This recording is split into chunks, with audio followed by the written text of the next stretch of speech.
بدأنا بسم اللہ.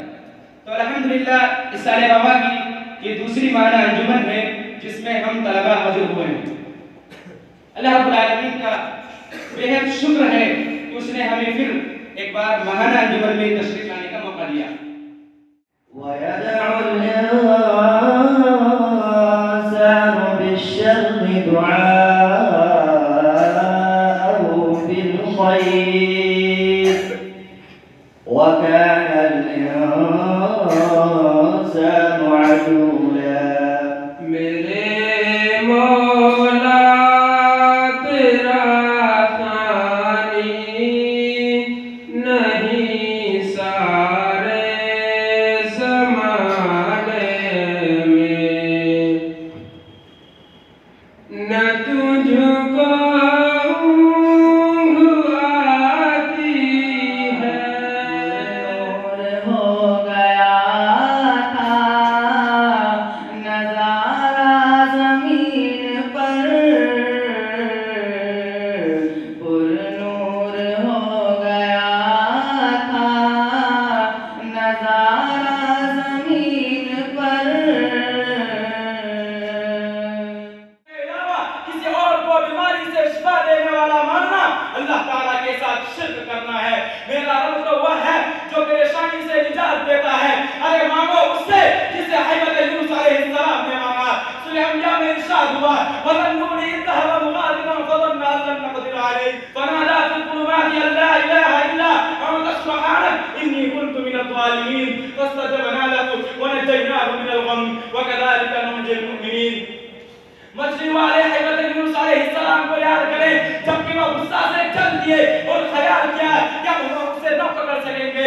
بلاخر وہ اندھیروں کے اندر سے پکار اٹھے کہ اللہ تیرے سوا کوئی معبود نہیں، تو پاک ہے، بے شک میں ظالموں میں سے ہوں. تو ہم نے اس کی پکار سن لی اور اسے غم سے اور ایک دوسرے مقام پر ارشاد فرمایا یا ایھا الذین آمنوا ارکعوا واسجدوا واعبدوا ربکم وافعلوا الخیر لعلکم تفلحون.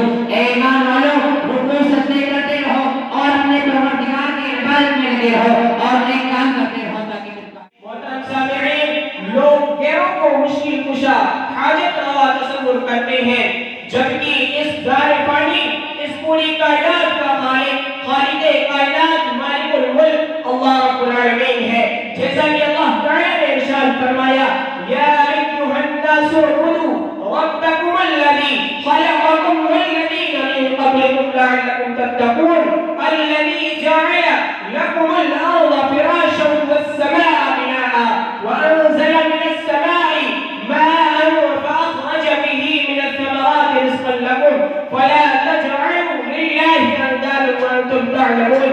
یعنی اللہ تعالیٰ نے ضرورت کی تمام چیزیں ہمارے لیے پیدا کی ہیں. آسمان کو چھت اور زمین کو فرش بنایا، ہماری شکلیں اور صورتیں بنائی، آسمان سے پانی برسایا، ہر قسم کے پھل روزی دینے کے لیے پیدا کیے. لہذا ہمیں اللہ رب العالمین کی اطاعت کرنی چاہیے. جیسا نئے تاتار نے سر اٹھایا تو اس کی سرکوبی میں مدارس اسلامیہ سے فیض پائے نوجوان شیخ الاسلام علامہ ابن تیمیہ رحمۃ اللہ علیہ میدان میں آئے اور تاتاریوں کے فتنے کا بڑی جواں مکی کے ساتھ مقابلہ کیا. اور جب فتنہ قادیانیت نے جنم لیا تو اس کو بیکو گم سے اکھاڑ پھینکنے کے لیے فاتح قادیان مناظر اسلام علامہ فراء اللہ امرتسری رحمۃ اللہ علیہ نے جنم لیا جو مدارس اسلامیہ ہی کے پروردہ تھے. مگر افسوس کہ ان ساری خدمات کے باوجود آج ہر طرف سے یہی سوال اٹھتا ہے کہ مدارس اسلامیہ نے ملت کو کیا دیا.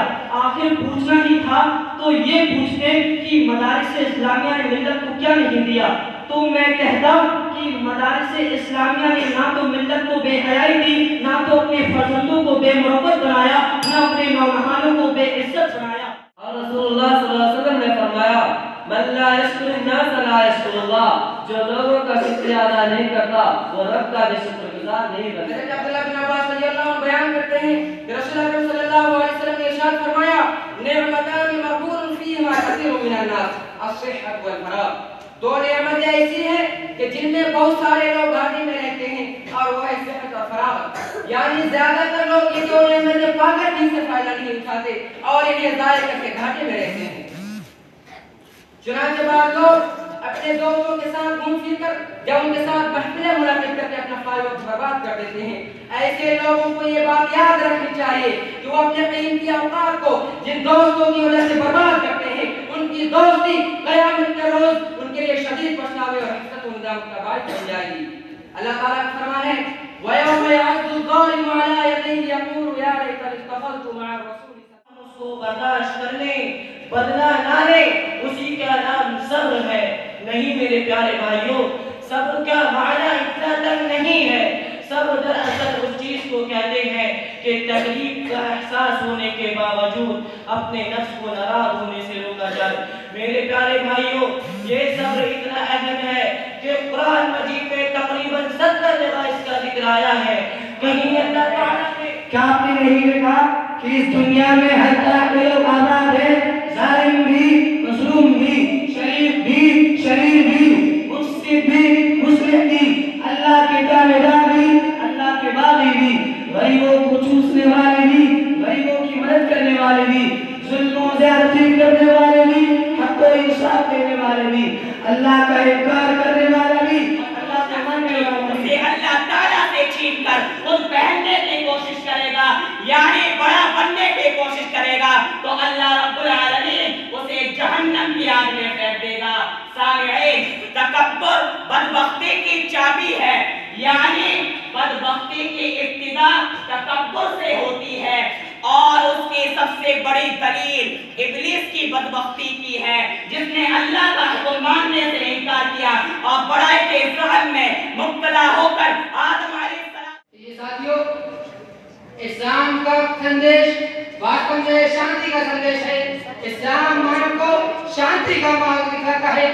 یہی نہیں، ابھی تو اسلام کیوت کا شمع سے، درود کا انوت سے، گھرنا کا دیا سے، نویش کا پریم سے، انیائے کا نیائے سے، دوبے آواز کا سترے آواز سے، اور ہنسا کا اہنسا سے اتر دینے کی بات کرتا ہے. اور قرآن اس بات کا ساتھی ہے کہ اسلام سامنے اس کی ماں کو برہنہ کر کے شرمناک طریقے سے شہید کر دیا گیا.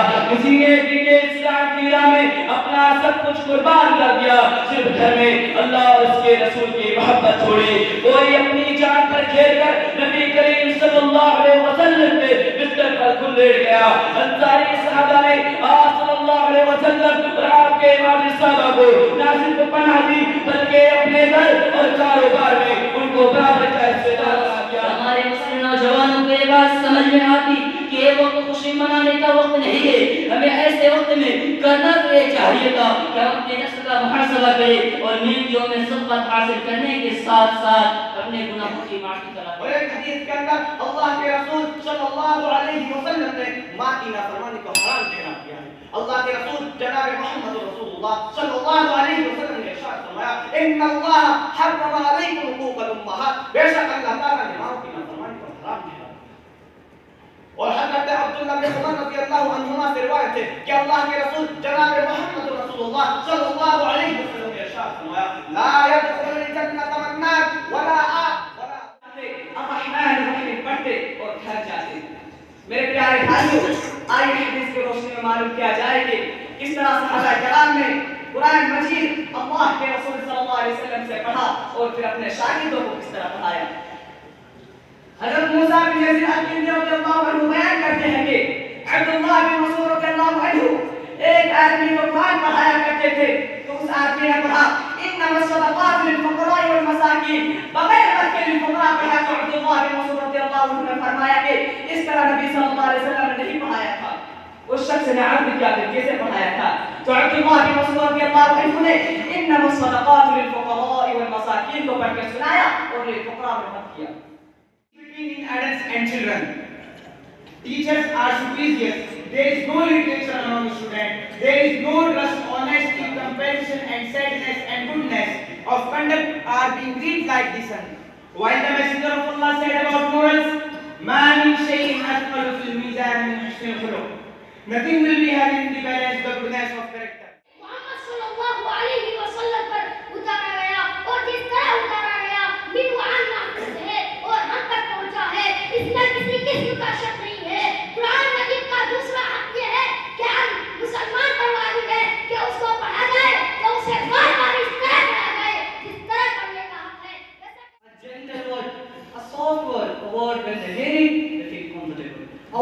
when they hear it, they will feel proud of you. A word when they hear it, they will thank God for being there. میں اسی حالت میں مسٹر موصوف کے پاس پہنچا، دیکھا وہ نہایت اطمینان کے ساتھ کتاب کا مطالعہ کر رہے ہیں۔ میں نے کہا کہ یہ وقت کتاب کا مطالعہ کرنے کا ہے۔ میرے بھائیوں، مسٹر موصوف نے جو جواب دیا تھا وہ جواب اپنے دلوں کے اندر پیوست کرنے کا ہے۔ انہوں نے کہا تھا اگر اس جہاز کو ڈوبنا ہی ہے، اس کو برباد بھی ہونا ہے، تو یہ تھوڑا سبق اور بھی قدر کے قابل ہے۔